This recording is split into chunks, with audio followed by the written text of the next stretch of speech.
অনেকে জীবন সঙ্গী ঠিক করার জন্য ফেম করে, ফেম। আব্বা আমি এটারই কইলাম, এটারা সারা জীবনে কোনোদিন বিয়ে করতাম না। বাপে কয় না, এটার বিয়ে দিতাম না, এটার লগে বিয়ে হইতো না।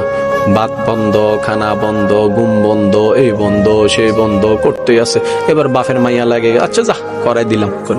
6 মাস পরে কয় আব্বা এতির লগে আই সংসার করতাম না।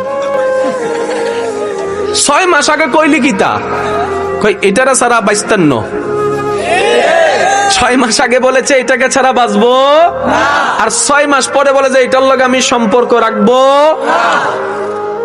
ব্যাপার কি? বাছাই যখন আমাদের 50-50 চান্সেস, সঠিকও হতে পারে ভুলও হতে পারে।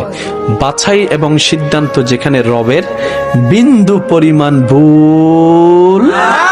আইফোন ব্যবহার করলে হবে না, আইফোনের দামও বুঝতে হবে তো। কথা কয় না, ঠিক না ভাই? ঠিক।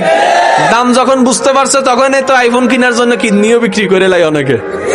এটা কথা কয় না, ঠিক নি? দাম যদি বুঝেন তাইলে দাম আছে, আর যদি দাম না বুঝেন তাহলে মা বাবারও দাম নাই।